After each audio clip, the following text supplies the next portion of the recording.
morning, and I thought the hell would be a nice. Dear bronze sexuals, nah, nah, nah, nah, nah. Let's go.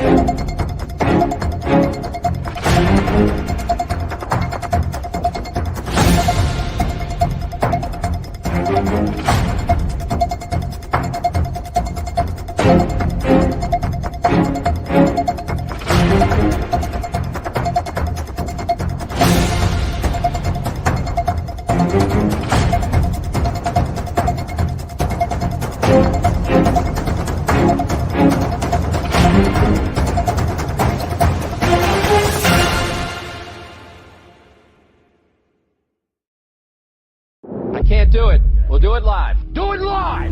I'll write it and we'll do it live! Mister, will you please wake up, wake up, wake up, wake up, wake up?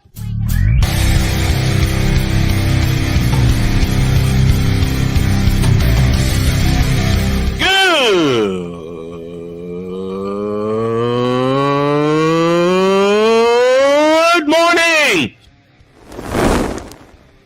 Snowman here to all you Brock Purdy and San Francisco 49er haters. Shut up! I gotta thank you, Shane. I mean, whatever happened to the games where breaking 100 points was, I don't know, unusual?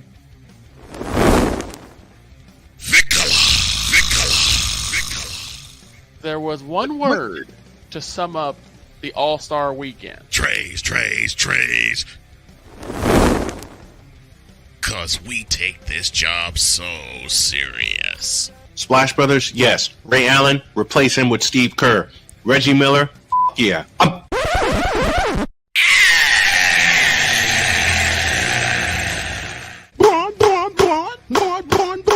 What in the all types of blue hell?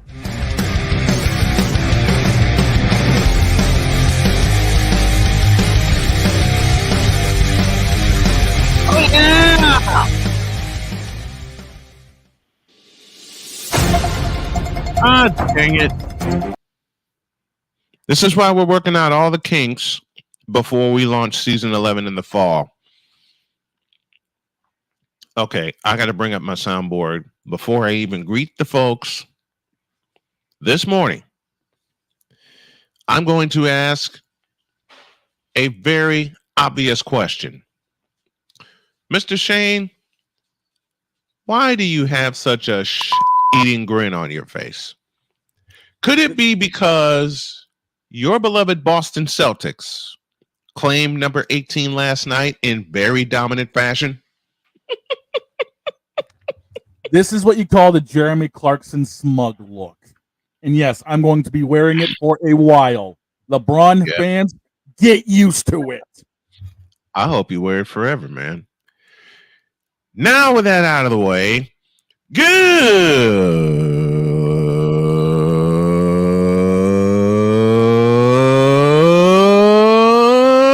morning. Welcome to the Championship Tuesday edition of Snowman in the Morning. Glad to have y'all with us. Vicolaz on the way. Shane is with us.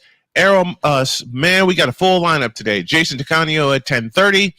Top of the second hour has Arrow Marks, and the bottom of the second hour has one of our favorite guests, Allison Moran, the token female. So y'all are going to see me looking over here to my monitor here to my left because I'm going to be working on stuff the entire time. And I will make a programming note, and it goes like this. Friday's show will be at 8 a.m. as I have to leave for South Bend, Indiana. So, and I'll be gone for the weekend. Both of us be road tripping this weekend, brother. Yeah, you're going to where are you? I'm going to New Hampshire. You're going to New Hampshire. That's right. You're going to New Hampshire. I got VIP hookup, so I'm going to be out my door around 7 o'clock Saturday morning to hit the track by 10.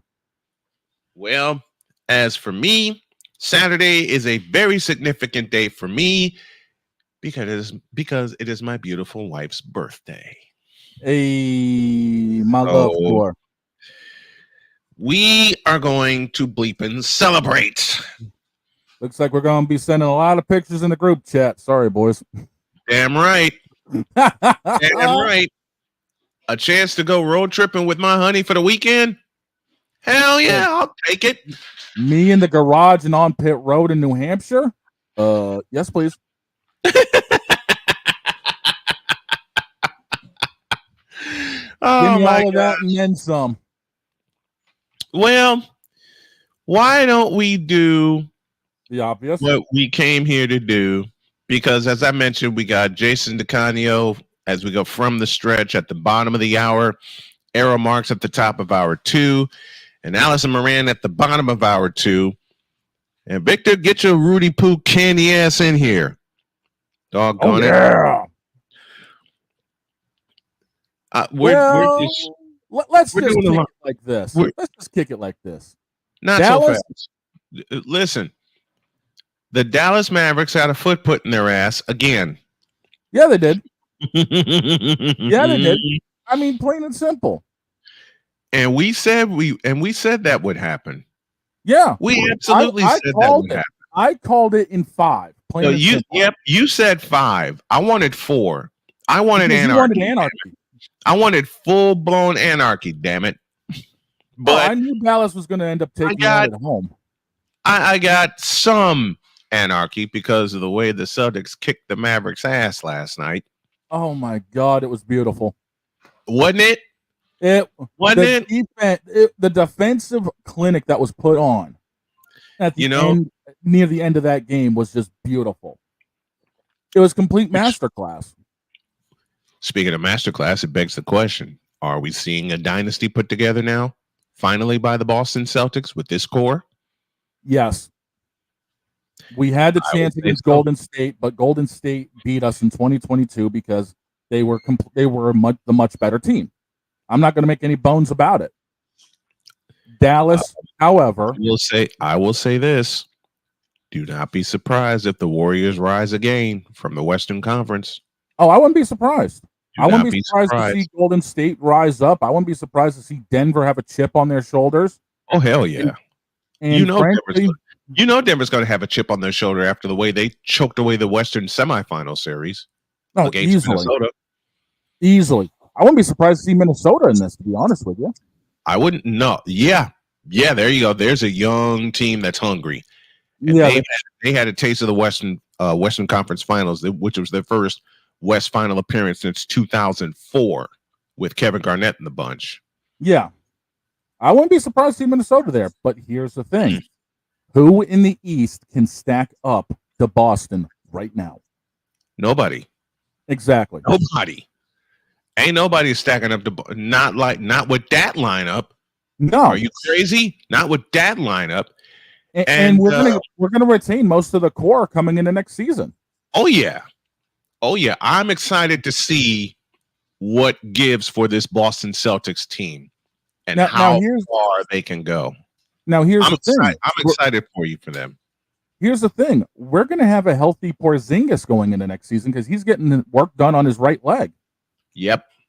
And how about that performance by Porzingis, just gutting it out for 16 minutes last night? That put y'all over the top. It did. That put y'all over the top.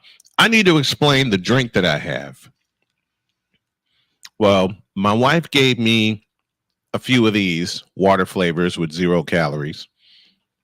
Of course, I have my standby. And like the Celtics, I come prepared. Here's the water flavor right here. There you go. But it's this one that I have to explain. Y'all know I'm a Starbucks fiend. Yep. So I rolled by Starbucks this morning and I grabbed an iced matcha green tea lemonade. Ooh. However, I didn't realize that there was a little bit of my orange tangerine drink from last night in here. So what do you think I did? Mixed it and said the hell with it? Uh-huh. I mixed them together. And? D-frickin' licious. Hey, there it is. I will do it. I will be doing this again. Hey, sometimes get the best accidents turn into a necessity. I'm gonna get a bigger cup and have 2 of these bad boys. Nice. Nice. I have a present for you. Give it to me. The coaches shake hands, Joe Mazzulla and Jason Kidd. The final 4 seconds tick away. Get ready to raise an 18th banner, Boston. The Celtics are once again the winningest franchise in the history of the NBA. It's an 18th title for the Celtics, the 2024 NBA champions. The green and white confetti falling now as the Boston Celtics defeat the Dallas Mavericks in 5 games. Jaylen Brown and Jason Tatum finally have their championship. And PJ, light up a cigar for red. The Celtics are once again the world champs. Well, so many people, believers, Celtic believers, felt it was inevitable. A lot of other naysayers said, well, they played in the East. It's going to be a little bit different. These powerhouses coming out of the West. That was so beautiful to see. Tatum and Deuce. Tatum and Deuce. Family. The Celtics are a family, like they were in the 80s, like they were, like they are now. And here's the interesting thing. Here's the interesting thing before we get to the Fanatic feedback zone. Go for it. Our head coach literally came up through the farm system because he coached here in Maine 2016, 2017 before going to Boston. Joe Mazzulla. And after all of the ish that went down, after all of the ish that happened, light one up for red. The Boston Celtics are the world champions. I said it. Light one for red, baby. We're going to be partying for a long time in the Northeast. Be happy to. Because you shut up Kyrie Irving. I love Jason Tatum and Jaylen Brown, and congratulations to Jaylen Brown, the Michael Jordan Finals MVP. Well deserved. It could have gone to either him or Tatum the way they both played this series. Think of the last 3 Finals MVPs. Think of the last 3, and I'm proud to put this name before. Think of the last 3 Michael Jordan MVPs. Stephen Curry, Nikola Jokic, Jaylen Brown. 3 of the best in the game. And all 3 of the best in the game. And all 3 changed their respected series. Yep. 2 years ago, it was Stephen Curry's 43-point outburst in Boston that rescued the Warriors, and they went on to win the series. Nikola Jokic was just playing dominant. Okay, last year. And now I wouldn't say the emergence of Jaylen Brown, but you have to use that word, the emergence of Jaylen Brown being the leader for this Celtics team. And it's always a team effort. Jason Tatum and Jaylen Brown are going to be joined at the hip forever. Yeah, easily. But Jaylen Brown kicked ass all playoffs. The re-emergence of Jaylen Brown. Let's put it that way. The re-emergence. Re-emergence of Jaylen Brown. I mean, man, I loved every single minute of that ass kicking that your Boston Celtics delivered to the Dallas Mavericks. And let's just call a spade, shall we? I'm going to piss off a lot of Dallas fans by saying the following sentence, but I don't care. The Dallas Mavericks had no damn business in the World Championship Series. None. None. And here's the thing that I'm looking at stat-wise. Luka Doncic, 12 of 25, including 2 of 9 from deep. Kyrie Irving, 5 of 16, 3 for 9 from deep. That's not getting it done on the court to win a game. Yeah, and everybody, Minnesota would have been a better matchup. No, they wouldn't have. They'd have suffered this team. They would have against this Boston Celtics team. It would have been the same fate. It might have gone a game longer, but I've had so many people. I don't think it would have gone a game longer. So many people have come to me and they said Minnesota would have been a better matchup. No, there wasn't. It wouldn't. The best matchup would have been Denver. Best matchup would have been Denver. That would have been a 7-game war. It would have. Don't be surprised next year if it happens. It would have ended in Boston one way or the other, and it would have been a series for a lifetime. Everybody would. It would be 1984 all over again. Yeah, it would have been one of those 7-game slugfests that would be discussed for decades to come. I mean, we're still. This is 2024, and we're talking about a series that happened 40 years ago. I mean, we still talk about 1998. Yep. Game 7, June 3rd, 1984. And of course, we're talking about 1998. Michael's. The statue. Thank you. And he still didn't cross the free throw line until it went through the net. Yeah. Yeah, LeBron can't shoot free throws because he puts his foot in the lane all the time. I'm sorry. Did I expose that? Oops. Point being is Denver would have given Boston a series that would have been a once in a lifetime. We'll get it. I guarantee it. We will get that series. And they'll get and Boston will also get a rematch with Golden State in the next few years. Guarantee it. This core is going to hang around for a long time and will be a dominant force in the East. You know what the Celtics just bought themselves? A decade. Oh, yeah. Bought themselves a decade with this core. The same way the Warriors did in 2017. Yeah. The same way the Warriors did. And I'm going to make a call right here. Do not be surprised if there's a reunion in Golden State. That is all I will say.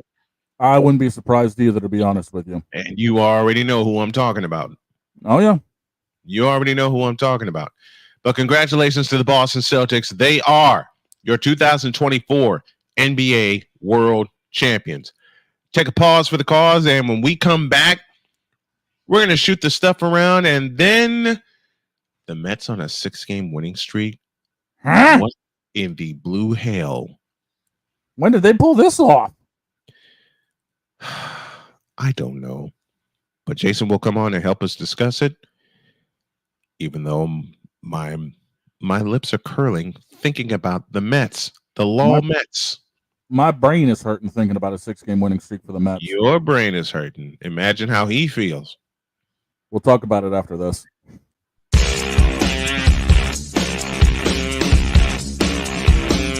This is Snowman in the Morning.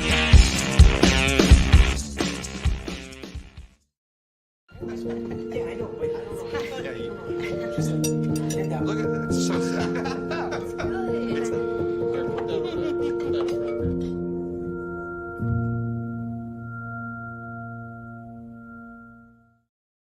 Hey everybody, Snowman here. Looking for the best way to experience live events? Well, SeatGeek has you covered. With just a few taps on your phone, you can find the best seats for concerts, sports, theater, and more. Don't miss out on unforgettable moments. Download the SeatGeek app today and get ready for an experience like no other. Each ticket is vetted for authenticity and ranked on a 1 to 10 scale. And right now, if you sign up and use the code Snowman, you will get $20 off of your first purchase. That's only through the power of SeatGeek, where fans can fan.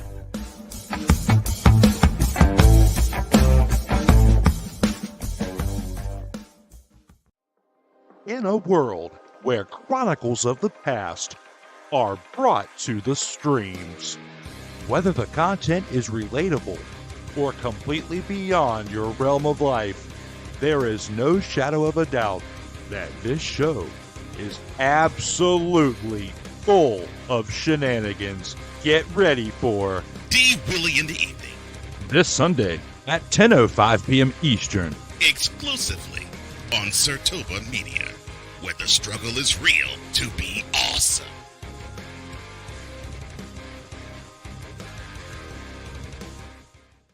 The quickest way to get search engines like Google to put your business at the top of search results is by having a steady flow of positive reviews. With Power Brand systems, you can show up in search and stand apart from your local competition by easily collecting new customer reviews through text message. But getting found is only the beginning. Most consumers choose the first business that responds to them. Unless you start conversations with potential customers almost instantly, they'll go somewhere else. That's why Power Brand Systems make starting conversations with website visitors as easy as clicking a button. Drew Willingham. In this case, yeah, you put the blame on Kyle Shanahan for apparently not preparing the team enough for the overtime rules, supposedly. Cole Johnson. Peyton was considered the winner, and he was the darling of all darlings for Gerald. With a special appearance by Tyrone Alizé McDummy. Ain't nobody calling me. Text delete, delete, delete, delete, delete, delete. Join these two football enthusiasts as they give you Total Football Talk.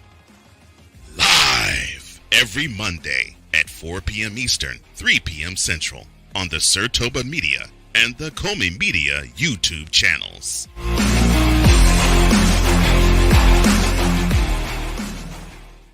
Oh, yes. The tradition, the pageantry, the spectacle, the history, the slut. Wait. I gotta rep my brother's stuff right.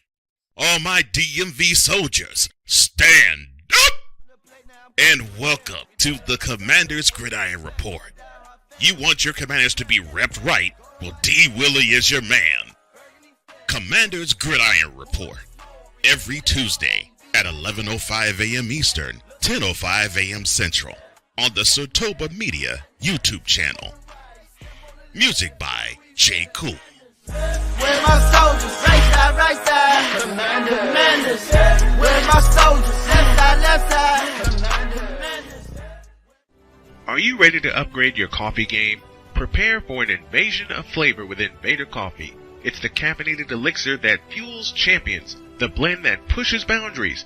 Whether you're battling deadlines or exploring uncharted territories, Invader Coffee has your back. Join the invasion at invadercoffee.com and taste the difference for yourself.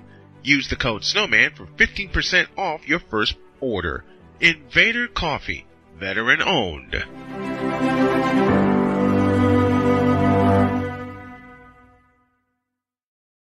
Whether it's news, the largest egg producer finds bird flu in chickens at a Texas plant, weather, devastating tornadoes rip through the heart of the United States, inspiration, a breast cancer survivor completed the journey of chemotherapy and now begins a future one of matrimony, or sports. Michael Jordan is shown on a photo with Diddy. LeBron James has a video extolling the virtues of a Diddy party.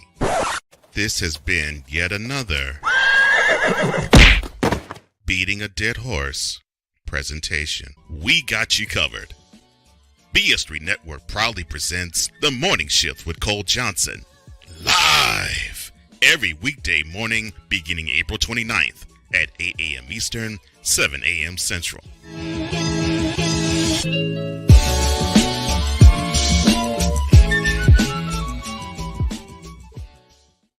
Mister, how do you operate this Twitter thing or this Instagram thing or whatever the heck? You're supposed to know all this stuff. Anyway, welcome back to the show.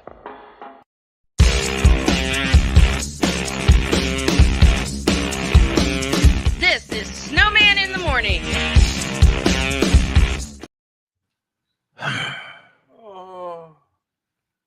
This has been another Beating a Dead Horse presentation. That man is evil. Yep, he is. He really is. Oh man, that man is freaking evil. Just the sound effects of how does he come? Don't ask a magician how they do their tricks, man. I can't ask. And he was, look, he is my executive producer, but he was my co-host for 2 years. What the hell am I going to ask him how he comes up with half the stuff he does? I know, right? Oh man. Speaking of laughs, where'd it go? See, I move all my buttons. I'm trying to get organized, and it don't work. Oh man. man. Let's do this.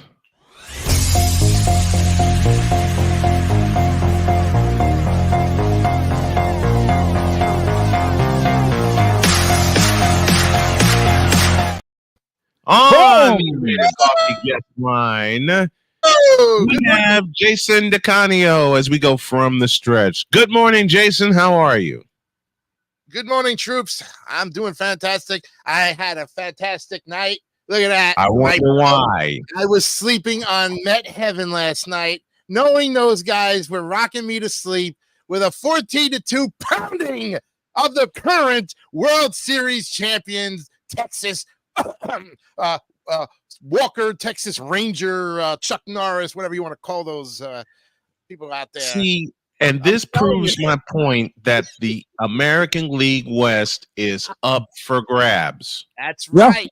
The American League West is up for grabs. I don't buy Texas. I sure as hell don't buy Seattle, even though Seattle's the only one with a winning record in the West Division. It will not stay that way. No. You can't.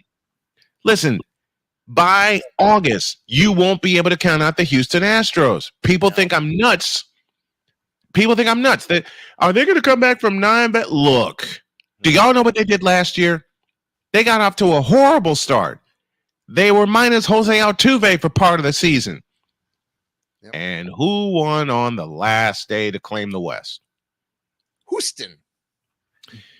And I expect they'll do it again. But let's talk about these Mets. Yeah, let's talk about them. Okay, who woke up this sleeping giant?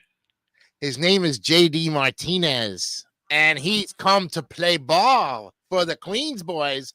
And, dingers. Just dingers.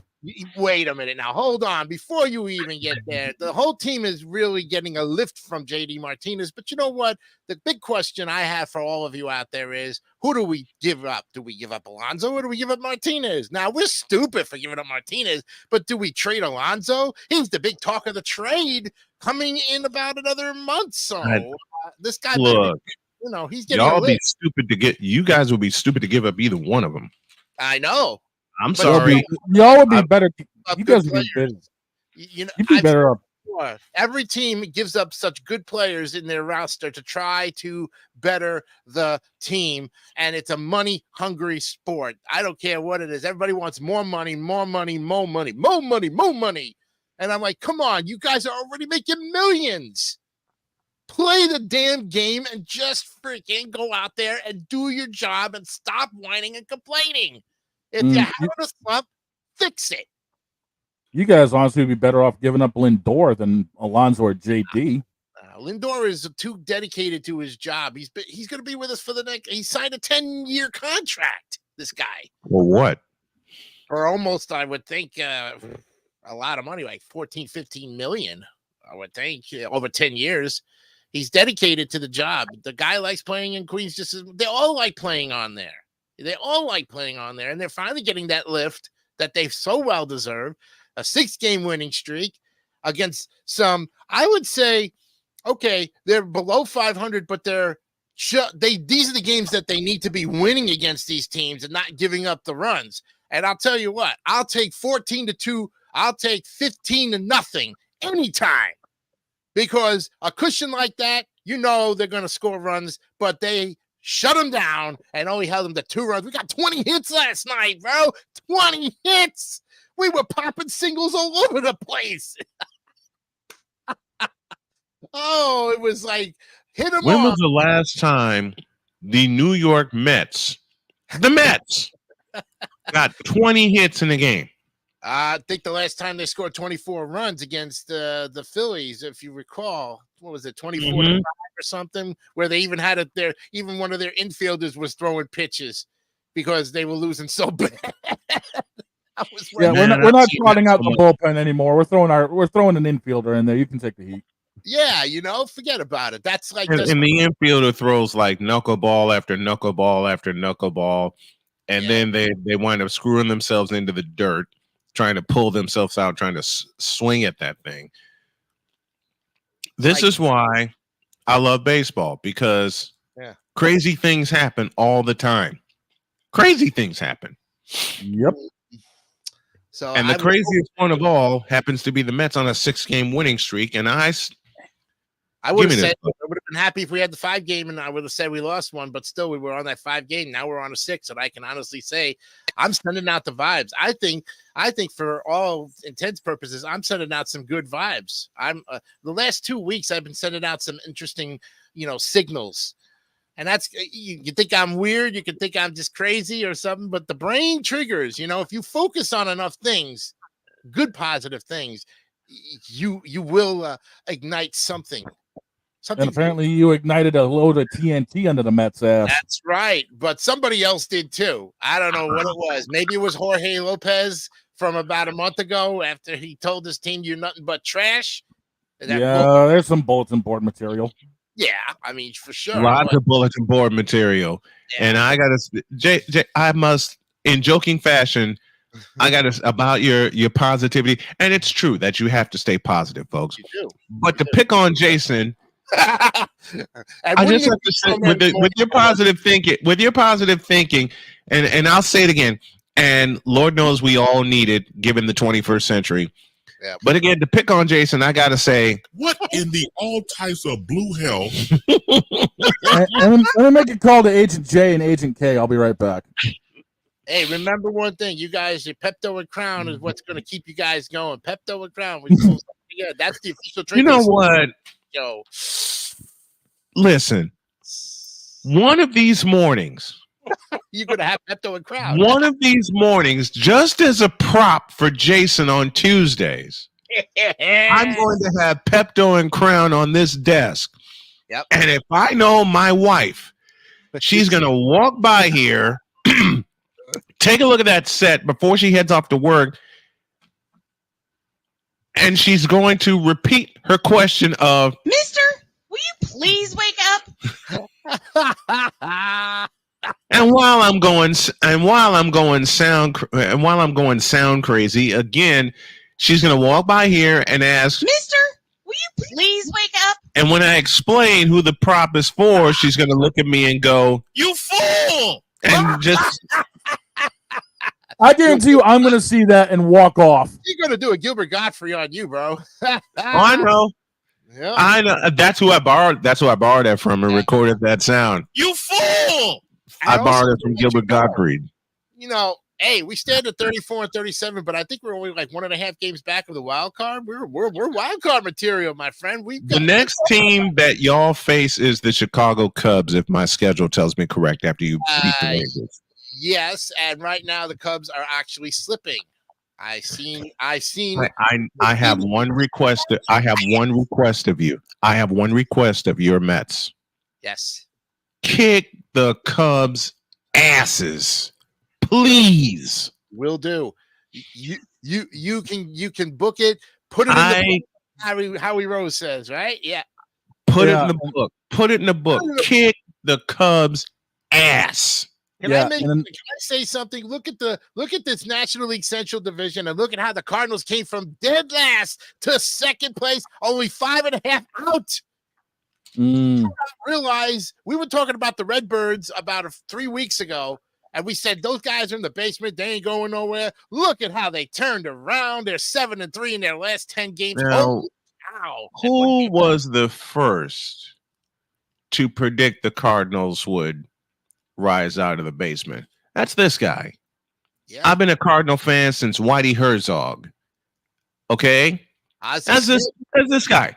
Dude, Ozzie Smith, George Hendrick, Joaquin Andahar was my first favorite pitcher because of his motion. My first favorite reliever was Bruce Sutter. All right? I love the Cardinals. And then Jack Clark showed up.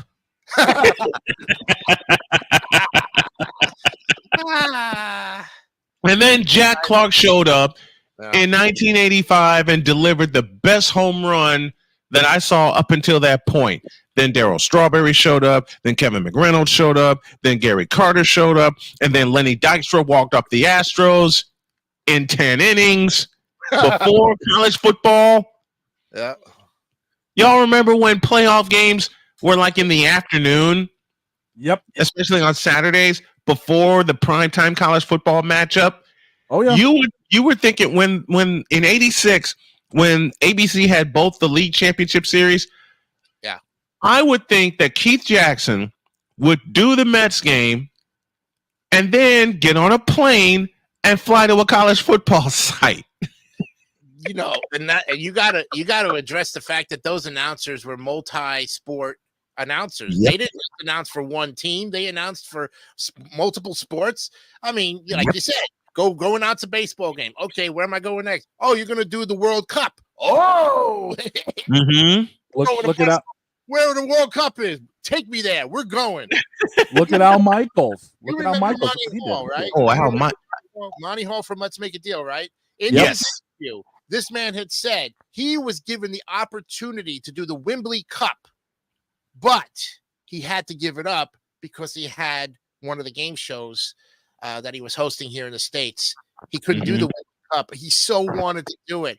This is a guy who announced hockey games before he even touched Let's Make a Deal. But he said, I can't be in two places at one time. I so want to go. And I had to turn it down because I know where the money is. I'm going where the money is. It's a guarantee that the game show that I'm going to be hosting, I'm not sure what, I don't even think it was anything before Let's Make a Deal. I think it was, I'm not sure. He hosted a whole bunch of stuff before 1963 that was very successful. If you listen to that interview on Archives of American Television, you will get the full Monty Hall story. Yeah. I can't. I got to look that up now. Yes, you do. How about some iconic broadcasters? And I will do Jason a solid and mention the great Howie Rose. The Howie Rose, who's doing it up with his, I call him the Jimmy Hart of the Mouth of the South for us on WFAN. Because he is a great announcer for radio. I mean, the man can give you play-by-play and do it upright and still be able to drink his Bigelow tea, you know? Proudly, folks, Bigelow tea. Oh God, did we break the sponsor? You know what I did? You know what I did? You know what I did one night? Jody had trouble falling asleep, right? And Jody does not like baseball. She'll listen to me, but she doesn't like baseball. And she said, "You need to find something to put us to sleep." Because it was 2 a.m. and we both had to get up and go to work the next day. Right. And I said, okay, let me think. What do? I find Game 4 of the 2015 National League Championship Series attached with the radio call from Howie Rose and at the time Josh Lewin. Yeah. I queued that up, and by the time Travis d'Arnaud came to the plate, both of us were zonked out. But I love listening to baseball on the radio. I've done it since my dad introduced me to it. Doesn't it make you feel like you're there, right? When you listen to the radio. And I've been saying that for 35 years, maybe even more. Let me tell you something. I did this once with New Jersey Nets when I was living in New York. I got the newspaper and I looked at the entire Brooklyn/New Jersey Nets schedule for that. Yeah, you said it right. New Jersey Nets. New Jersey Nets. In New York up until 95. And by the way, yesterday celebrates 29 years of being here in Central Florida. So happy 29th year to my mom and all of us at the family who came down here. But 1993, I remember it very well. I wrote down all on my calendar every Nets radio game and listened to it on my radio, my little clock radio on 1560 W, you know, and I listened to every game. And I'll tell you what, the most nerve-wracking games to listen to on the radio are the Nets and Knicks. They took it right to the end of the quarter of the game. It was always by a separation of 2 or 3 points, and somehow the Nets pulled off the miraculous win, even with Ewing and Starks and everybody else on the Knicks team who were going to the playoffs. We stole a couple of games from them in that year. When they were in the Meadowlands Arena, when they were in I'll go even further back, when it was called the Brendan Byrne Meadowlands Arena. Right. Yep. And what got me hooked on the Brendan Byrne Arena, as Victor has joined us from Chicago. What got me hooked on the Brendan Byrne Arena, let me just play this. Y'all know that I am a nut when it comes to broadcasting. I got hooked on it back in the 80s.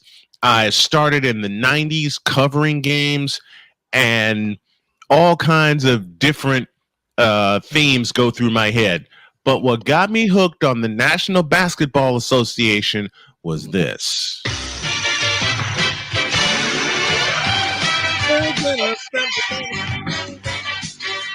CBS. Yep. You got it. CBS. Red Musburger, baby. Yes. Snowman, the doggone thing. You and I were talking about this a few days ago. You were talking about this last week after I came off after the stretch. Yeah, exactly. How weird was it for me being a NASCAR fan to hear Ken Squire talk about, yeah, after the Daytona 500, you had the Lakers Celtics game. Yeah. I'll tell you what. I'll even tell you a better if I had access to my stuff here, and if you guys name me a team member on here, I can have access to my stuff. The greatest sports theme ever in the history is the Professional Bowlers Tour from 81 to 1988. ABC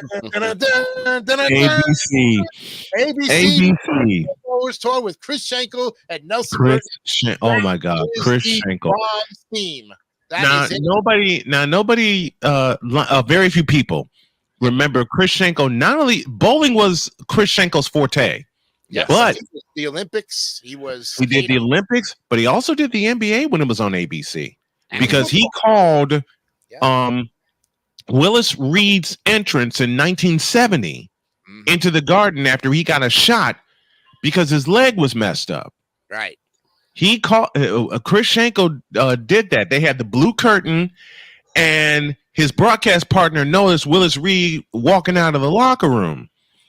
He only scored 4 points, but wound up being the MVP of that series because he dominated the rest of the series. As mentioned, Victor Locke joins us, and Victor, when Victor first came on as my engineer, and we were doing a Whitney Young girls basketball game. Now he didn't know what I was going to play for the opening. He didn't know how I was going to do the opening. Right. Victor had this horrid look at me. Now mind you, this is his first engineering assignment, and he was also my color commentator that night. Right. Victor looked at me and said, "You haven't told me blank about what you're going to play for the opening." I said, "Oh, that's easy because I have a surprise." Victor froze while we were walking to the table. Yeah. Victor froze while we were walking to the table, and he goes, "No."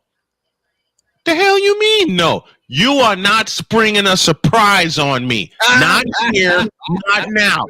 I swear to you, Victor protested, and he was dead serious. Because I my thing is, I've always been that Newton's law. Whatever can't go wrong will go wrong.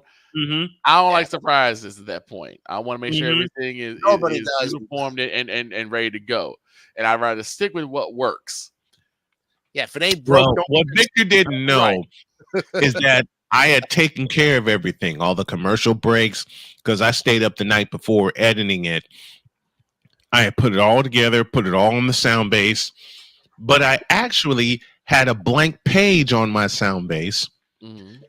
And I sat down, I opened my laptop, and while Victor was not looking, I queued up the empty page.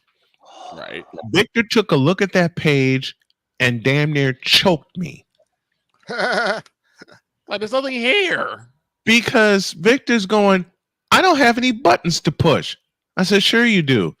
Victor looked at the screen, looked back at me with fury in his eyes, and he says, "Look, there is nothing on this page." I said, "Sure there is." And by the time Victor wanted to take a bat and swing it at me, I queued up the page, and he looks and he goes, "Where'd all this come from?" I said, "Me last night," because I was editing it. And he looked and he looked and he looked and he goes, "There's no opening." "Yeah, there is." Victor looked at the page again. He says, "There's no opening." "Yes, there is." And Victor said, "Look, I'm going to walk out of here right now, and I'm not coming back. And when Victor walked by Corey Irvin, the girls' basketball coach at the time, he turned around and sat down. Because apparently Corey flashed a look at him as if to say, "You're not going anywhere." I'm like, I'm stuck. It is what it is at this point. No, but you know what's funnier though? Earlier that year we were covering Whitney Young volleyball because I had gotten the full contract: volleyball, basketball, baseball, and football. Victor joined me to do a volleyball match. And I swear to you, I got in more trouble during that first volleyball match. Yes, you did. I forgot the coach's name. Her name escapes me. Jamie Walters. Jamie Walters. Thank you. There you go. I'm looking at the girls warming up. I didn't see the coach. I did not see the coach. Victor comes in, he sits down and he says, "Who's the coach?" I say, "Her name is Jamie Walters." She walks up behind me. Oh no. And puts her hand on my shoulder. I turn around and I nearly melted. I looked at her and I said, "Don't do that."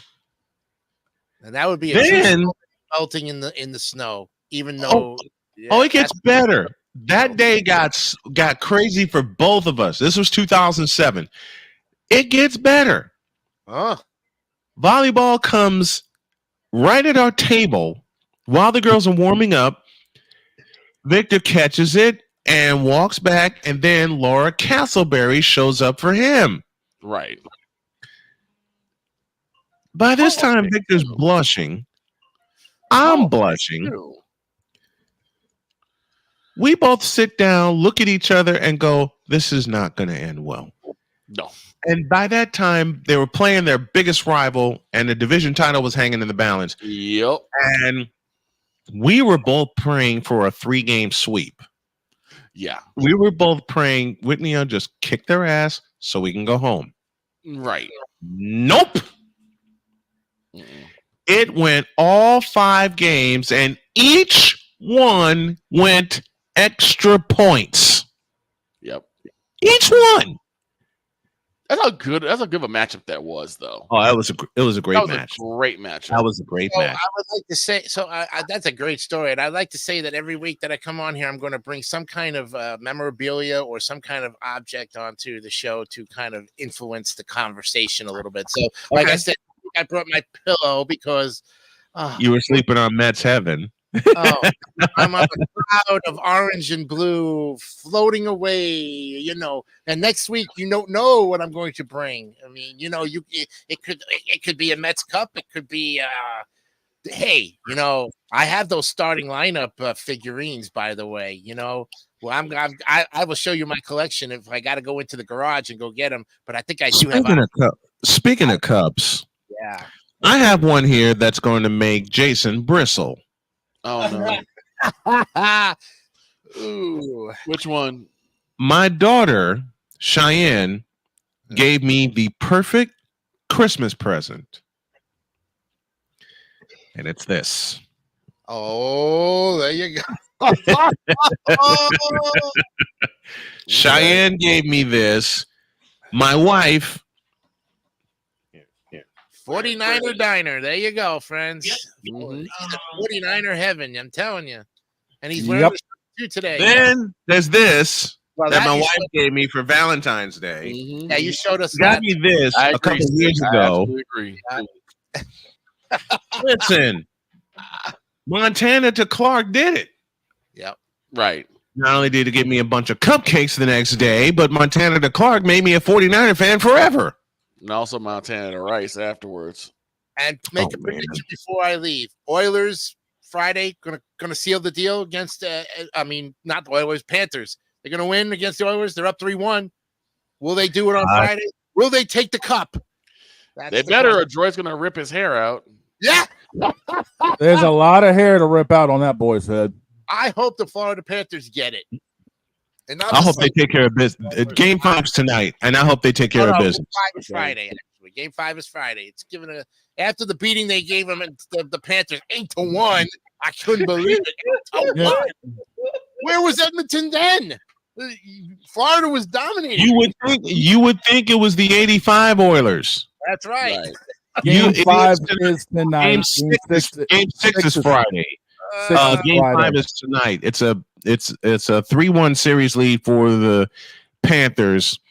We're going to take a break, but Jason, as always, my friend, thank you very much for coming on. Very much appreciated.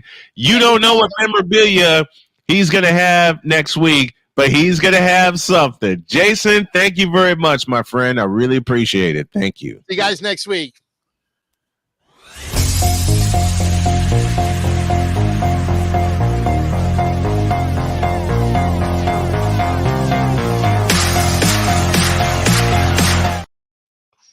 Oh boy. You know what? I can sympathize with Jason because I barely slept last night, but you know. You ain't sleeping for a year. No, I'm not. No. I figured dog has lost. Dog ain't sleeping for a year. Dog has lost. Okay. His family is gonna come by. Listen, his family is gonna come by, child in tow, and celebrate with him. Dog ain't sleeping for a year. He was out barking. He was out howling at the moon. Mm-hmm. He was doing everything. Let me finish this. When we did that Whitney Young match, and Victor looked at me and says, "I think the coach has the hots for you." Man, ain't no way. Are you kidding? Remember, I work here. Mm-hmm. Oh boy. Oh boy. Final lie. If I'd had known that phrase then, he'd have screamed it at me. And Vic, you think I'm exhausted now? Wait till I come back on Monday after being at the track on Saturday. Oh yeah. Shoot, wait till I come back from South Bend, Indiana. Man, we're gonna be dragging some ass on Monday. We all are going to be dragging ass on Monday. Why am I going to South Bend? I am helping my honey with a fair that she's going to be at, and Saturday is her birthday. Hey. So Dr. K and I are going to have a little fun up in northern Indiana. Let's take a break. When we come back, we'll share some more stories, give you a preview of the Panthers' ass-kicking of the Oilers tonight. Game 5 of the Stanley Cup Final. And we await the arrival of Arrow Marks and another legendary rant. Hour 2 after this.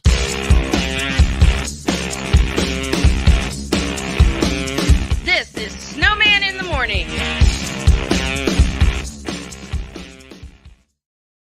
Sports bettors, listen up. Your favorite sportsbook, BetUS.com, is back and in our 30th year of action.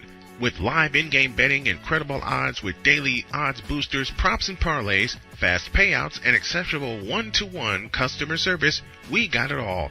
And when you sign up today and use the code SNOWMAN, you will get a 125% deposit match on your deposit. Log on to BETUS.com or call 800-792-3887. That's 800-79-BET-US. BetUS.com, where the game begins.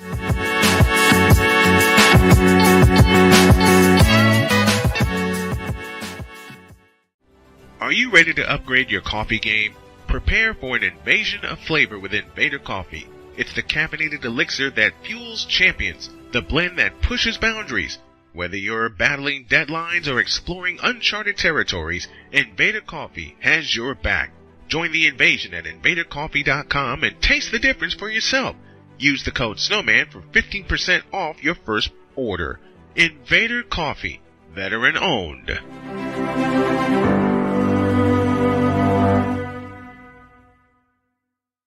Here's an important message from the Diabetes Solution Center. Do you like pricking your fingers to test your blood sugar levels? No one does, but it's important to maintain your health. And now, by wearing a small remote device called a continuous glucose...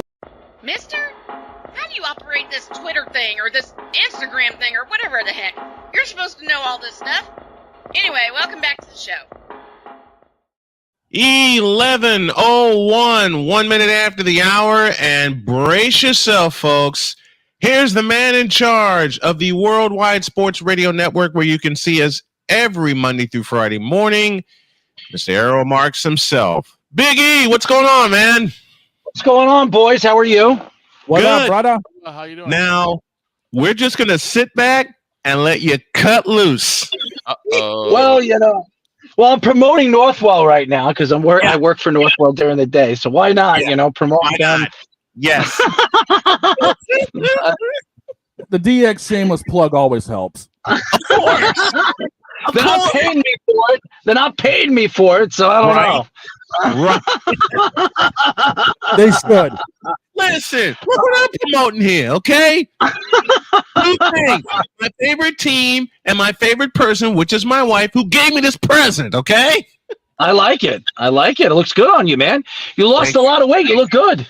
Thank you. I've lost a ton of weight. I'm going to lose a little bit more and then getting my legs stronger, getting back in the gym and everything. I love being slim again, man. I love it. Yo, and this is my first time for one of your rants, so I can't wait to see what you bring, dude. Right. I'm ready. Cut loose, Errol. All yours.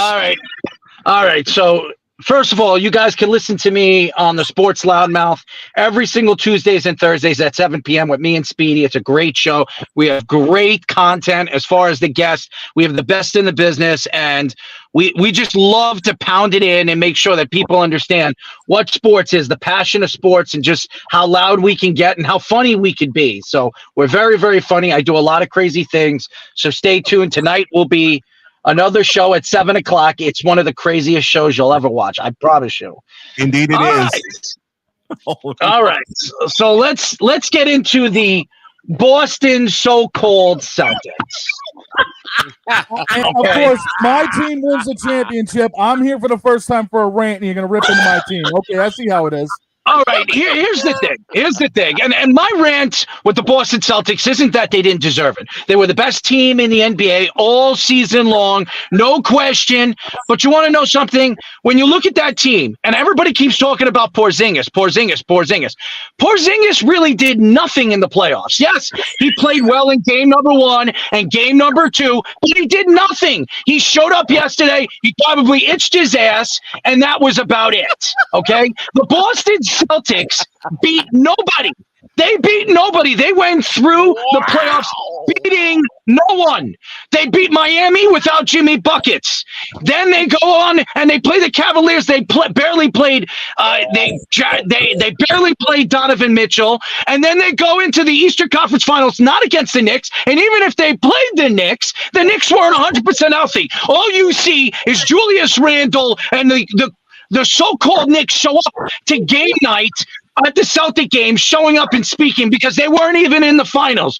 The Celtics played a non-Indiana Pacer team with Al Halberton. They go all the way to the finals and they play against the Dallas Mavericks that shouldn't have even been there. The Timberwolves, the Denver Nuggets, they beat nobody. This was the easiest way to the finals. Well, how many championships? 18 championships? This was the easiest championship they ever damn won. Okay? They didn't beat nobody. This was so easy for them. So for all you Celtic fans all over social media saying, we're the champions, singing we are the champions, you know what you're going to be singing next year? We are the mice. We are the rats. Because that's what you guys are.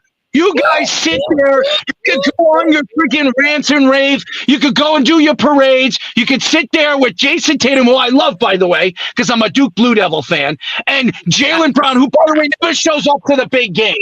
And I'll give a shout-out to Drew Holiday. I love Drew. Shame on you signing a 4-year extension with the Celtics, okay?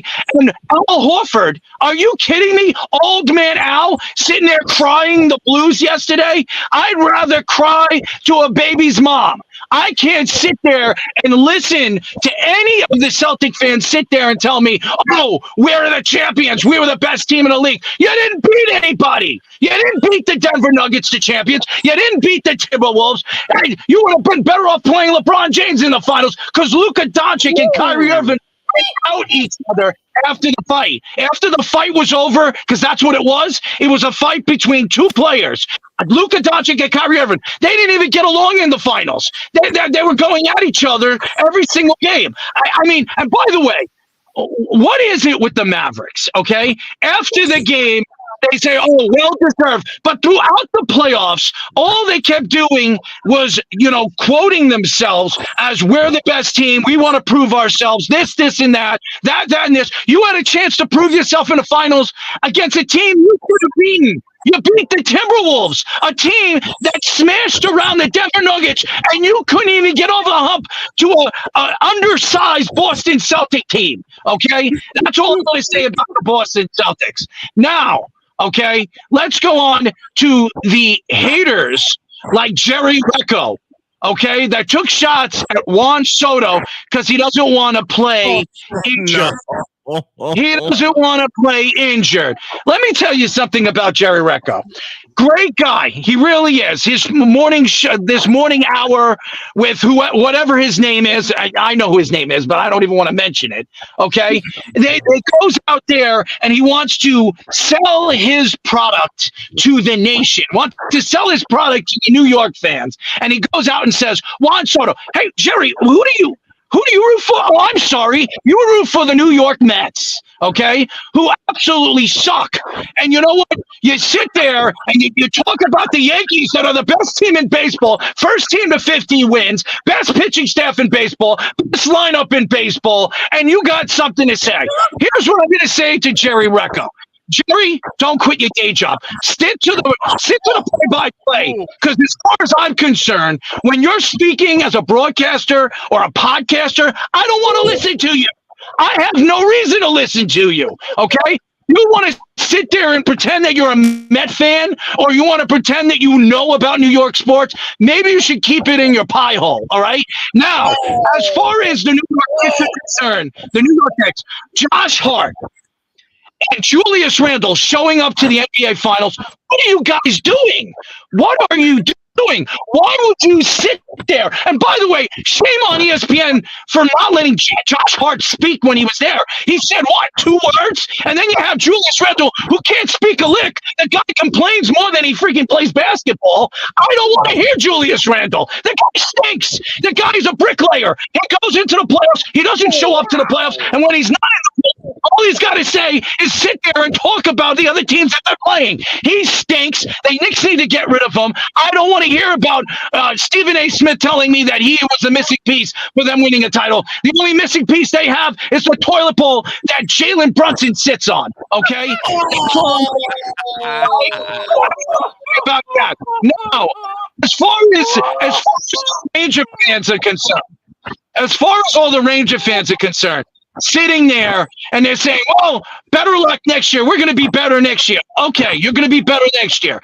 Okay, you got Ontario Panarin right now, who has a no-trade clause. You have Zibanejad, who has a no-trade clause. The only guy you could trade next year is Chris Kreider, who's old and nobody's going to want in the next year or two. And you have no wing depth. That has been your problem throughout the playoffs. You could have made a trade. You could have traded one of your two young players to add another notch, another right winger or left winger to that first line or second line. You didn't do it. That cost you beating the Florida Panthers. The Florida Panthers on the way to the Stanley Cup. They went on to the way to the Stanley Cup Finals. They're on their way to winning a Stanley Cup for the first time in their team's existence. When the Rangers could have been up 3-1 against this lonely, horrible goaltending team in the Edmonton Oilers. Okay, the only thing I can say about the Edmonton Oilers is they have the 2 best players in the world. That's it. The 2 best players in the world. And by the way, I don't want to sit and listen to any of this all these NHL fans that are going to go out and say, well, the Florida Panthers team was the best team in the league all season long. They weren't. The Rangers were the best team in the NHL. They won the President Trophy. The only reason why the Florida Panthers are where they are today is because the Rangers choke, and they're choke artists in the Eastern Conference Finals. That's what it is, and they have no chance of going to the Eastern Conference Finals next year because they're going to be a bunch of other teams in the Eastern Conference that are going to be better, and they have salary room as the NHL. What is it? The The money went up for like $4 or $5 million. So I'm done with the NHL. I'm done. I don't care who wins the NHL finals. Honestly, Florida Panthers, I want the Florida Panthers win because I don't want to sit there and listen to the Edmonton Oilers fans saying, hey, we win another cup. Meanwhile, you haven't won a cup in, I don't know, 30 years, 40 years, you bunch of losers. Anyways, now, Stephen A. Smith. Okay. Oh, no. Here it comes. Here we go.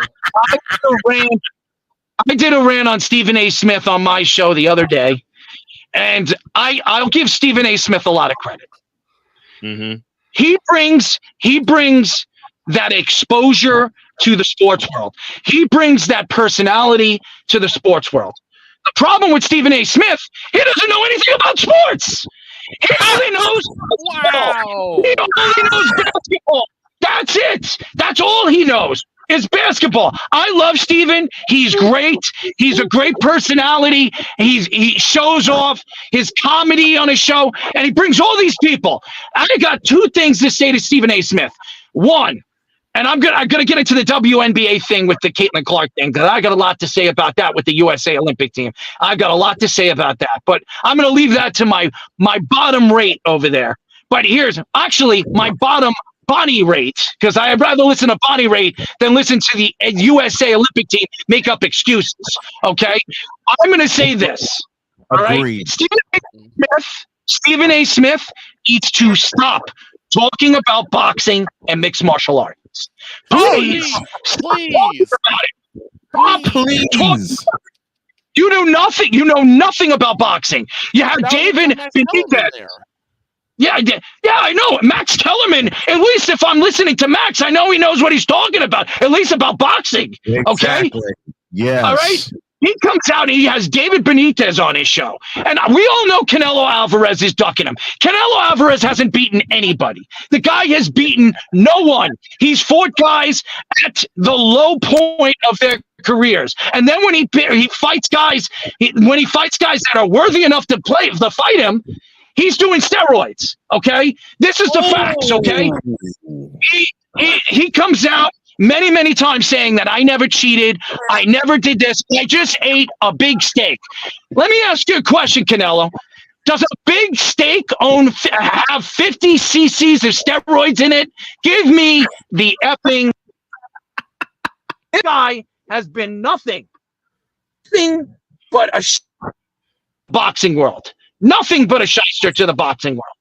And to me, he's a champion. People want to see him. Honestly, I don't want to see him anymore. He doesn't want to fight the big fights. He doesn't want to fight David Benitez. He doesn't want to fight this guy. He doesn't want to fight. Well, if the money's got to be right. Dude, every single fight you fight, you make $100 million. The money's always right. Okay? You're just scared. You cocoon yourself. You're like you hide yourself in your damn shell. Okay, you're a quiet storm. Okay, that's what you are. You're a quiet storm. When you outburst, you want to go after somebody. You do it when you're in front of the press. But when it comes down to sitting in front of a camera and saying what you really feel, you hide in a cocoon. You're a little chicken ass. Okay, that's it. I'm not going to say it because we're on live radio, and I'm not. But everybody knows that Canelo Alvarez is a little scared punk. That's what he is. He's scared. And he doesn't fight real fights. He's a chicken. All right? And that's all I'm going to say about Canelo Alvarez. As far as I'm concerned, David Benitez is the best fighter right now in 168, 170. It doesn't matter who fights him. He's going to knock him the hell out. All right? That's it. And that's it. And David Benitez has every right to move up in weight. You know why? Because nobody wants to fight the guy, and he's at the prime of his career. And he wants to make his money now, before he gets to that age where he can't make his money. So you can't hate on David Benitez. By the way, congratulations to David Benitez this weekend. He fought a worthy opponent, and he absolutely threw him around, and he broke his hand too. He broke his hand in the fourth round or third round. He still fought a great fight and won a great fight. And by the way, shout out to Tank, by the way. One of the greatest boxers I've seen, not only in his weight class, one of the greatest boxers I have seen in the last 25 years. Tank Davis is the best fighter in the world right now. Nobody can question that right now. Nobody wants anything to do with him. He is the best fighter in one of the hardest divisions right now in boxing. You can quote that, and you can take that, turn that bitch sideways and stick it up everybody's candy asses. Okay, that's what I'm going to say. All right, so that's what I'm going to say about that. Now, as far as the UFC is concerned, listen, Conor McGregor, you little chicken. You hide around, you go on your little movies, Roadhouse, good for you, congratulations. You were a great bad guy in a movie. You are a chicken. Michael Chandler is not even a great worthy opponent, and you're ducking and weaving him. You're ducking and weaving him. Why don't you go hide back out in Ireland and hope nobody finds you there? Because if any American's going to sit here and think that this guy is a worthy UFC sellable partner in what the UFC is trying to sell, boy, oh boy, you guys are lost. This guy is not a worthy fighter. He's scared. The last time he fought a good fight was against Dustin Poirier, and Dustin Poirier kicked your ass. Okay? You are a complete loser. You haven't beaten anybody since Jose Aldo. Okay? That's all I'm going to say about him. You are a chicken. You're a chicken. Retire already. Go back to your whiskey, whatever the hell you're doing. Make your billions and millions of dollars and get away from the sport. You're ruining the sport. You're ruining the pay-per-view. I am tired of this. I don't want to hear Conor McGregor's name ever again in the mixed martial arts world. He's a chicken. He's a chicken. And Conor, if you really want a good fighter, I'll dip down. I'm 230. I'll dip down and fight you at 185. How's that, Conor? You want to walk at 185? You want to flaunt your flex and do whatever the hell you do on national radio and television? You want to go on the Joe Rogan show and talk crap? Why don't you talk crap to a nobody? I'm a nobody, and I'll kick your little ass, okay? You are a chicken. You are a chicken. You never want to fight. Don't fight again. You never want to fight. It's been, 4 years? And then you blame Dana White that you're not in the ring? Dude, you had a chance to fight Michael Chandler this week, and you chicken out. You're a chicken. Now, you say Women's Olympics, okay? And I'm going to calm down here. I'm going to try to get my piece out. I was ranting and raving. I'm all over the place. I'm going to be very kind and very collective. All right. The Caitlin Clark thing is despicable. What the United States Olympic team is doing, okay? And I understand she didn't practice with the USA team. I understand she hasn't been. She's worried about now her WNBA team and Indiana. Great. If you look at the exposure right now that Caitlin Clark is bringing to the game and women's basketball, it's unbelievable. It's unbelievable. She's bringing fans from all different parts of the world. Hockey fans, with men's basketball, NBA fans, NHL fans, fighting fans. Everybody wants to see what Caitlin Clark is doing every single day. Every single person wants to see what Caitlin Clark is doing. She sells out arenas. She's Taylor Swift. That's what she is in the WNBA. That's what she is. Yeah, all right. not wrong. Okay. So now you're going to Paris, France, and the biggest star in women's basketball is not going? What the hell is the United States Women's Basketball Organization doing? What are they doing? To me, is it racism? And now let me tell you something. Diana Taurasi should keep her mouth shut, okay?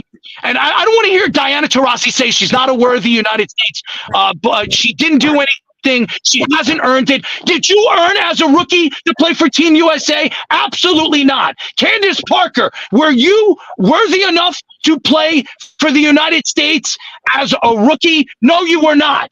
So Caitlin Clark, who's done something that's only Sabrina has done, with 150 points, I think it was like 60 rebounds and something assists in so many games. They're the only two players to do that in a 10-game span in WNBA history, and everybody's saying she hasn't been good. What, are you kidding me?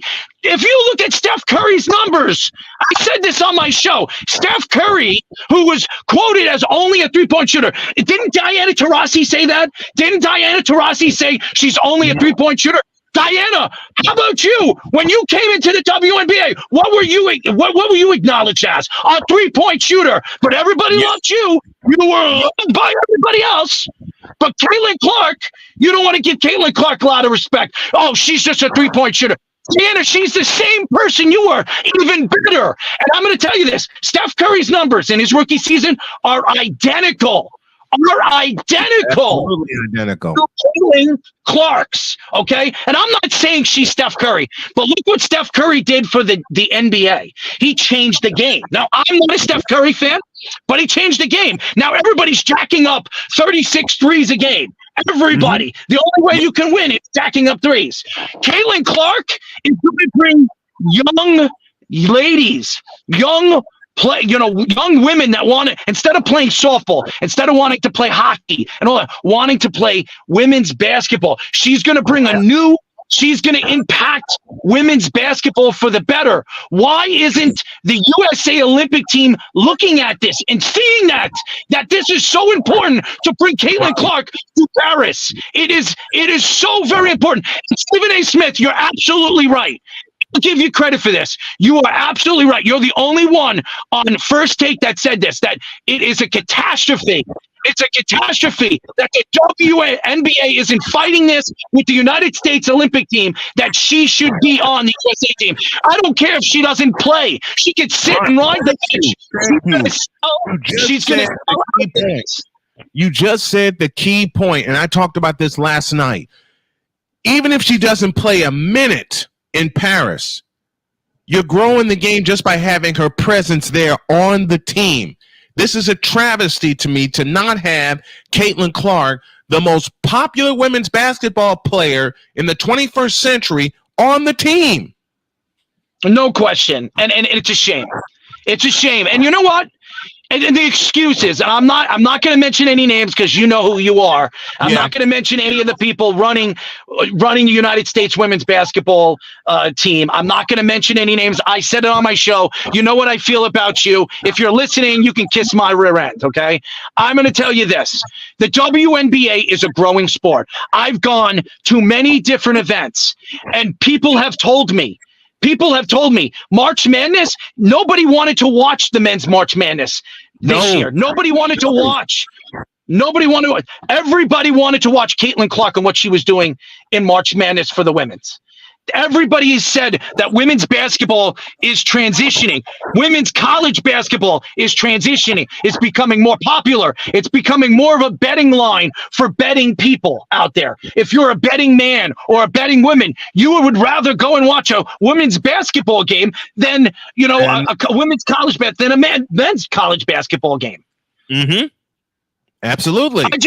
I just think that it's just a catastrophe. Everything that professional sports, this is entertainment, right? Am I right, boys? You guys are all about entertainment, right? Yep. Oh yeah, for sure. Absolutely. And when you think about entertainment and what entertainment does, you want to drive the younger fans. Right now, the average American person, the average age that listens to sports radio is between 25 and 35. Okay? Yes. That's right. Right.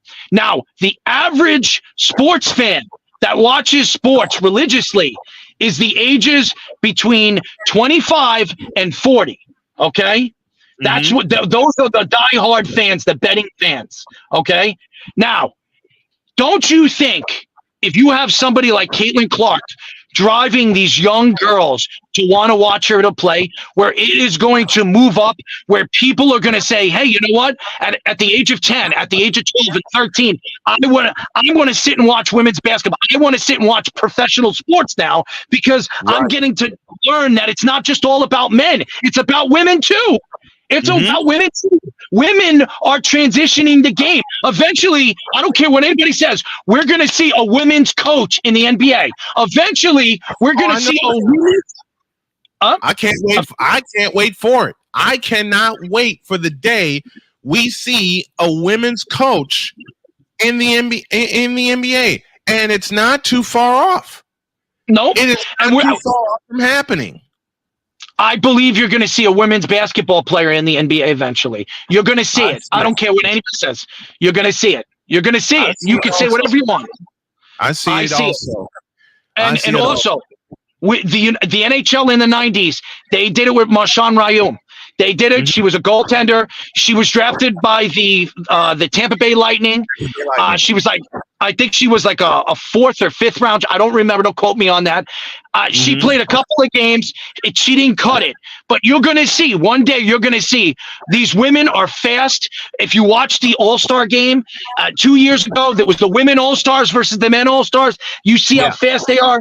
You see how different the game is, how it's become more speed, less hitting, less fighting. You're going to see that. You're going to see women in the NHL eventually. I believe it. The only sport you're not going to see women play against men is football, because they'll probably die.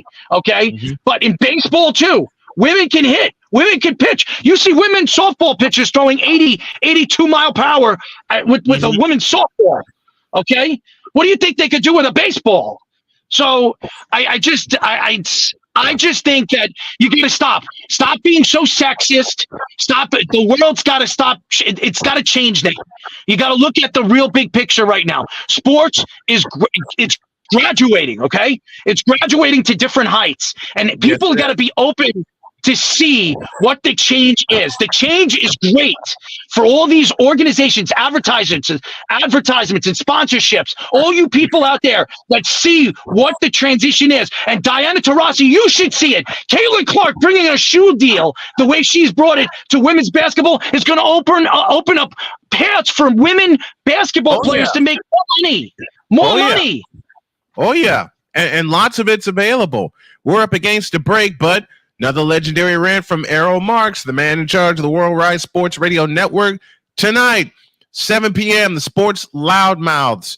I'm going to have my headset on while I'm working on stuff, tuning in. You're great. You're a wonderful friend. I love you very much. And I want to pay Errol. I'm going to throw Errol some flowers here. Errol is one of the networks that have stuck with me when I was going through cancer, when I was going through blood clots, everything. And he just kept telling me, whenever you're ready and you get it together, you have a spot on my network. You can hear us every day. And Errol, I thank you very much, my brother. Thank you so, so much. I appreciate you coming on. This spot is yours each and every week. And I mean that. I mean that. Thank you, guys. Thank you. Glad I could be here for this one. I'm glad you are here for this one. Here. We're up against. Wow. Look, we'll talk later. Yeah. 60 seconds, and then the token female. Back after this.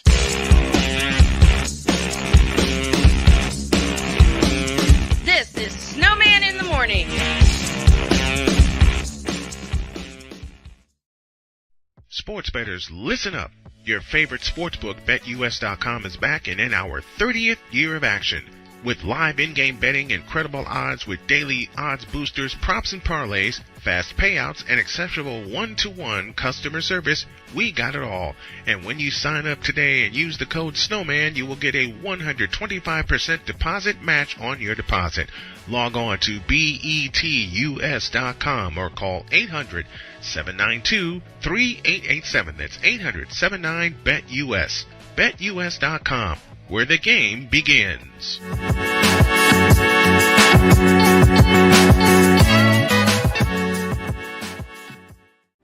Are you ready to upgrade your coffee game? Prepare for an invasion of flavor with Invader Coffee. It's the caffeinated elixir that fuels champions, the blend that pushes boundaries. Whether you're battling deadlines or exploring uncharted territories, Invader Coffee has your back. Join the invasion at invadercoffee.com and taste the difference for yourself. Use the code SNOWMAN for 15% off your first order. Invader Coffee, veteran owned.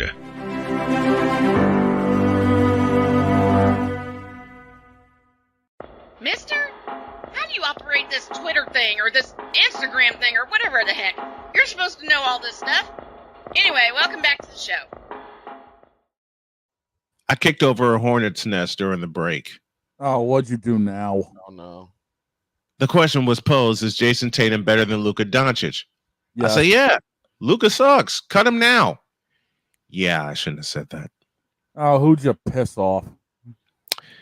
You don't want an answer to that until after we get out of here. Oh, boy. Speaking of answers, we got some answers in women's sports as I welcome one of my dearest friends. You know her well as the token female, Allison Moran. And she joins us right now from Chicago. Good morning, my dear. How are you? Good morning, Brian. I am doing relatively well. That's good. Yes, give me a 95-degree day, and I am sitting at home watching sports in front of my air conditioner. So, hi, dog. You can't beat that. You cannot beat that. No, All right. that's what I've been doing ever since the heat wave started. Yeah, Maine is just now getting that heat wave, so I'll be joining you guys. Listen, the heat wave hit us in southern Indiana. I looked at Jody, she looked at me, and Jody says to me, "Are you planning to go anywhere?" I took a look outside and I went, "Nope." We went back to bed. Yeah, best place to be, especially we cranked the air up and slept. It's like it's like when you were a Good kid, job, like when you were a kid, you're like, "Hey, mom, I'm hot," and they're like, "Be still, you'll cool down that way." Wrong answer. Speaking of answers, there were some answers according to Christine Brennan's USA Today article, which came out on Sunday. Over one 24-hour period in Indianapolis, Indiana, 20,689 rose to its feet at Lucas Oil Stadium, a place I'm very familiar with, for the Olympic qualifying trials. And then down the street, you got a sellout of 17,274 at another place I'm familiar with, Gainbridge Fieldhouse, as the Fever topped the sky again. 91-83, Caitlin Clark, 23 points in a masterful performance against Chicago. And I'll tell you what, Allison, we'll start there. The Fever played the most fluid game they have played, even though they own wins over Washington and a couple of other teams. Saturday's game was the most fluid game I've seen them play all year. And you've heard me say on this program, and you were riding shotgun, Aaliyah Boston and Caitlin Clark can be a frightening pick and roll duo. They proved it on Saturday. You mean Sunday? Sunday. Yes, thank you. Sunday. Yeah, against the Chicago Sky, definitely. Yeah, the most lethal combination at the worst time for the Chicago Sky. I tell you, and I have some further information about that game. Just this morning, the WNBA announced that game on Sunday at 11 a.m. my time, 12 p.m. your time, the most watched game on any network in 23 years. Overall, 2.25 million viewers. The game peaked with nearly 3 million viewers. And it was the most streamed WNBA game ever. I mean, let's just say this is the time for it is. It's the WNBA time. It's something as Christine Brennan mentioned in the article that all of us who have braved through Title IX from its infancy all the way to its all the way to now. We have been waiting to see filled stadiums. We have been waiting all this time for the recognition, for the physicality, for the ability to sell tickets. Get this, the Fever and Sky, they are, they're going to meet again at Wintrust Arena on the 23rd. And the tickets for that game are going $220 to $1,516 a piece. Who's ponying up for me? Right? Wait a minute. You don't need to be ponied up for. You're going to walk in strapped with a press pass. Are you kidding? I'm going to make the trip. If I can spring it, I will bring Jody and we'll make the trip up to Chicago and I'll request press. I will email you after the show to get us some press passes for that game because I want to spoil my honey rotten. And she What did you say, dog? I was about to say I would be there for all of that, but I've got a trip to New Hampshire on Saturday, so I can't. I got VIP passes to the New Hampshire race, so I kind of got to be there. Yeah. Oh well. Yep. Oh well. We didn't want you. One of these days, we're all gonna. I see how it is. Okay. 2 weeks in, I'm already getting roasted by you. Okay, I get it. I am kidding you, dog. I am totally kidding you. I know I this. love you. You know. I've told you. I know this, sweetheart. I know. No, I'm kidding. Actually, y'all wonder why I love doing this show with the laughter we have contained within for 120 minutes. My gracious. I know. Even my friend from Chicago is taking a shot at the dog this morning. I haven't even had a chance to open up the garage yet. We'll have to save that for tomorrow.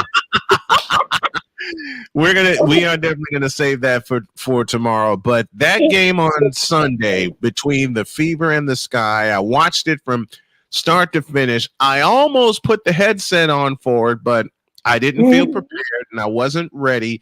And Jody saw the look in my eyes as they were doing the warm-up show, getting ready, and she leaned over and she says, you can't do it. And I said, why not? She says, I know how you prepare and how much time you spend preparing, and especially now with you doing the graphics and all that, and you just weren't ready for it. All right. She's right. She's right. Remember, Jody is always right. Oh, that's the number one rule in the house. Oh, that's yeah. That's the number one rule in the house. I disobey it from time to time, but that's the number one rule in the house. Always listen to your wife. Your life will be much happier. Always.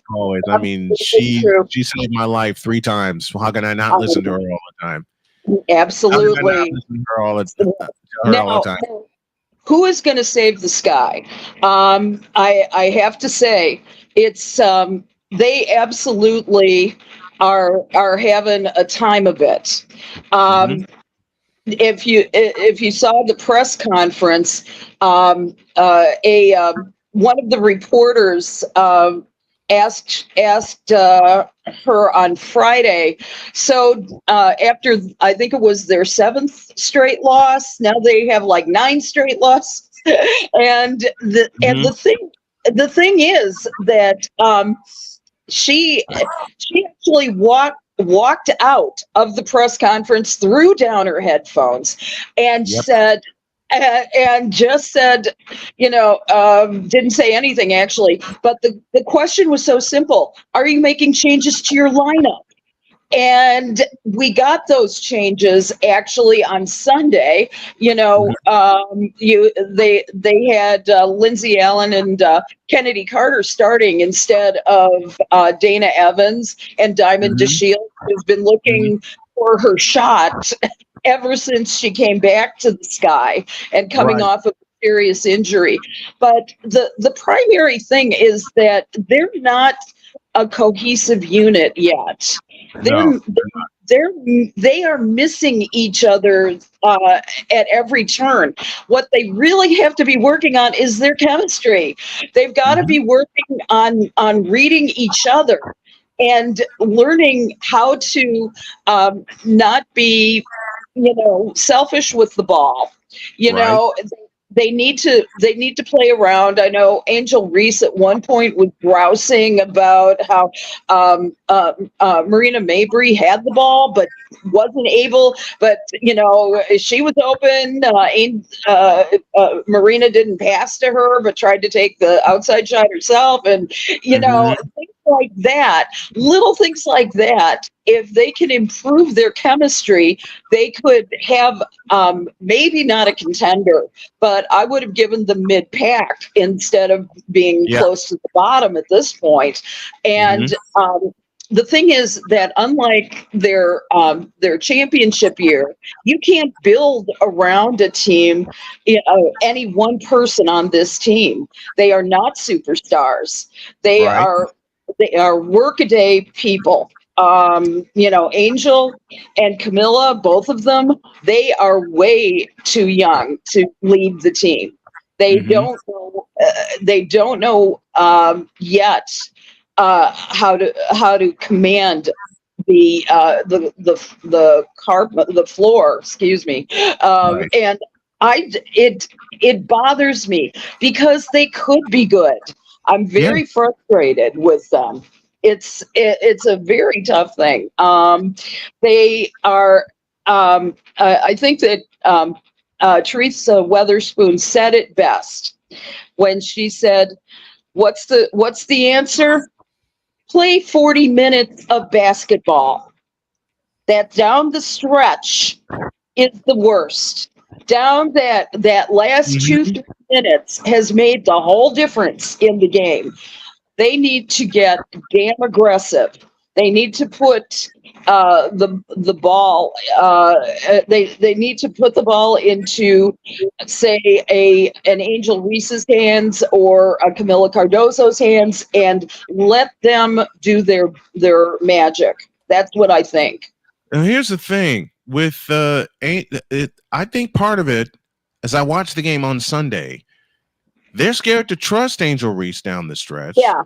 Yeah, they are. Because also down the stretch, they turned the ball over 6 times. Yes. And 3 of those 6 resulted in 3-point field goals. 2 of them came from Caitlin Clark, who had a 14-point second half en route to her 23 points. Aaliyah Boston put in 6 down the stretch. And here's the thing that killed the Sky. They surrendered 4 offensive rebounds in the final 2 minutes. Right. It is what they're going to have to do for the Wings who are coming up on Thursday is they're going to have to find that answer to and another thing they have to do is limit their quote unquote stars getting into foul trouble because if That's what's killed them on this 9-game losing streak. When they get a good rhythm going, they commit silly fouls. 3 of them put Indiana in the penalty with less than 6 minutes remaining. So Indiana was marching to the free throw line. Yeah, there's nothing that anybody can do except really try and work on it. Now, here are my 3 remedies for that. Number 1, they need they're kind of lucky over the next 3 games. They're all at home. They can they had a day off yesterday. They need to refocus. They need to address these issues with the foul trouble. You can't always blame the refs, even though we did see some very suspect issues on Sunday, and maybe a couple on Friday as well. And so, but let's not curse at the refs and get thrown out of the game, okay? But let's Spoon has to continue to find the way for those players to get smart enough to avoid those kinds of silly penalties and get them out of that situation. Second of all, they really need to focus in on the shooting. Their shooting was pathetic. Okay, their it was abysmal. All these games. And there were so many missed shots. There were so many potential, let's concentrate. Let's do drills. Let's do something in the practice that's going to allow them to really get into their into a comfortable rhythm. Number 3, work on your chemistry. As I said before, Work on playing as a team. You know, there's good potential in this team. There's a lot of really talented players, and you know, I think those are the three keys to them having a better season. We are, you know, let them do some team building exercises. Let's go out and do some, you know, some kind of nonprofit work together. You know, build a house for Habitat for Humanity or something. Right. Because, you know, this is because I see on the floor about I see 5 individual players playing together. Yeah. Don't you see that? Yep. It's It's I'll more, tell and you, you like- saw it. It's not only in this 9-game losing streak for Chicago. You saw it Sunday so many times over that you saw more individual play than team play, and Indiana is getting smart about it with their opponents, and they're taking full advantage of it because now you see Indiana rounding into shape. They still have a few pieces. They started off horribly. We all know that, but they picked up 2 wins against what a lot of people think is going to be their chief opponent. And now you start to see the Indiana Fever starting to round into shape as a team because, as I said, Caitlin Clark and Aaliyah Boston can be a frightening pick and roll duo. Now it's time for the role players, the spot up players to get to their spots. You don't see that with the Sky. You saw it early in the year, but you don't see that right now. And Dog has a point. You really don't. And the thing about Indiana, and this is what Chicago is going to have to do, is Chicago needs to find 2 things: late game leadership and their identity. Bingo. Yep. Bingo. And they've got to find it fast. They do. You know, and I think it's the frustrations really showing on all of in all of the press conferences. You know, particularly with Teresa Weatherspoon, she has been truculent. She's had 4-word answers to questions. I think it's a real frustration for her because there's just not there's not the commitment of the players on the floor. Now it's and it's just really, really difficult to watch them now. But you know, this is still, believe it or not, a young season. And they've got a hell of a lot of basketball to play. So it's my opinion that they have plenty of time to turn this around. If they can, you know, Elizabeth Williams is not scheduled to be out all year, but you know, she can come back. They miss Elizabeth Williams in that lineup. They miss Elizabeth Williams in that rotation. Yeah, well, she was a powerful contributor in the early games that they won, and I think they need to refocus their efforts to figure out how they can do what they can do. You know, when you look at these individual records, you have you know, Angel Reese and Camila Cardozo both recorded double doubles in that game in Indiana, and so, you know, you've got a bit of raw talent there that needs to really be able to develop, and I think they need to just play smarter out there. Yeah, they're much smarter, and God Almighty, yeah. Otherwise, it's going to be fairly embarrassing. Yeah.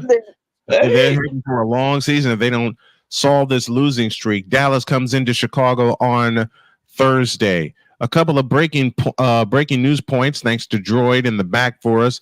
Expansions for the PWHL not until 2026. And I can understand why. They just had an incredible first season. They want to build. They want to build on that, and just let them play. Let me remind you, though, what it takes for an expansion franchise. Let me take it takes A, sponsorship, B, creating that management team, creating the excitement in the city where there's going to be that expansion. There's a year's worth of work in there, Brian. There is. Yep. I actually, somebody had emailed me off camera about that a while ago, with regard to the expansion in the WNBA. I don't see any reason why the Valkyries have to wait until 2026 to play. Well, here's the reason. You have to not just get your approvals for the franchise and put up all that money. You've got to build that excitement and figure out different revenue streams and different TV streams, to make all that money that's necessary. You've got to have a draft. You've got to figure out which team, which people you're going to have, if the draft works another way, what are the teams willing to give up for your special draft? Absolutely. You have to do all that. And so that is a year-long process at minimal.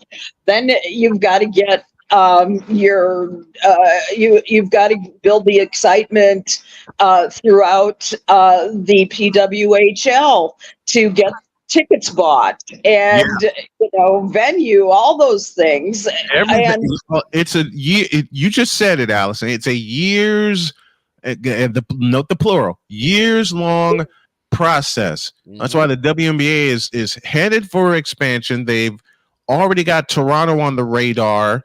Targets include Kansas City, Memphis, and Miami. And I would love to see a WNBA team in Kansas City to honor the old Kansas City Kings. I would too. Right. Memphis and Miami, they can wait a little bit because they have to regenerate the success for the Miami Heat and also the Memphis Grizzlies. Okay. And remember, it started in Vancouver.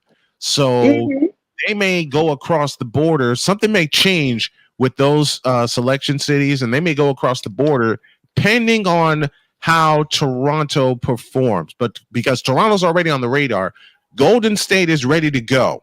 Golden State is ready to go. They got $1 billion place in the Chase Center, which I hope to be there for the All-Star Game 2025.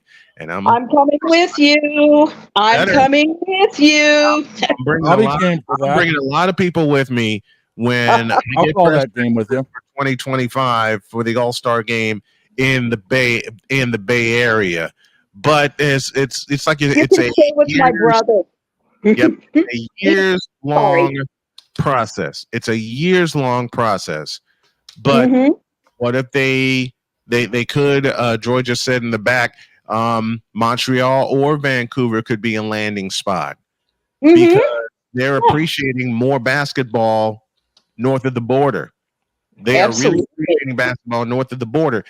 Vancouver, I think the Vancouver Grizzlies moved too quickly, and this is how we'll close up shop. I think the Vancouver Grizzlies moved too quickly from Vancouver because they were just at the point where they were starting to generate some buzz. They already had the sellout for the what was at the time the General Motors place. They already had the sellout, and they were about to gain the extra revenue, and then it cratered. And I hated seeing that. I absolutely hated seeing that. And we got to bug out. But Allison, my dearest, thank you so much for coming on. We love you. And Jody loves you. She appreciates you. Women's sports and fans of women's sports, myself included, we all appreciate you. And folks, you can see every part of this interview every Tuesday live here on the show. You can catch the replay of The Token Female on the Snowman in the Morning YouTube page, youtube.com/@Snowman Multimedia. Thank you, my dear, very much. We'll talk to you next week. All right. Have a good week. Did y'all have fun today? Yeah, that was definitely worth it. It was worth it. Droid, we apologize. We didn't get a chance to get to all of your breaking news points, but I love having Droid in the back feeding us points as we go, because it really helps to stabilize things. So we're going to go ahead and get on out of here. Game 5 tonight. The Florida Panthers look to clinch the Stanley Cup. And I think I'm going to strap on the headset and make the call. I will decide later. All right. You and Droid's going to be busy this afternoon, huh? It seems that way. We're all going to be busy. Have a great day. God bless. Remember to make your next move your best move. And always remember, if your dreams don't scare you, they are simply not big enough. Dream big, do bigger. We are, and we hope y'all are too. And I got a new set to premiere tomorrow. So long, everybody.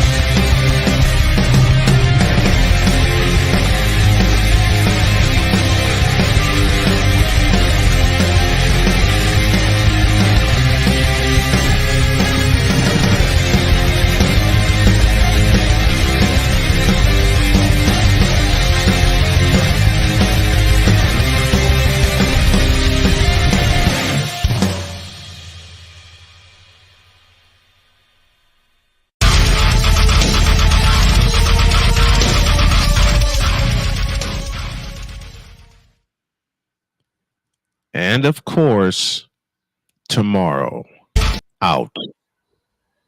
LeBron and of course, tomorrow we have this.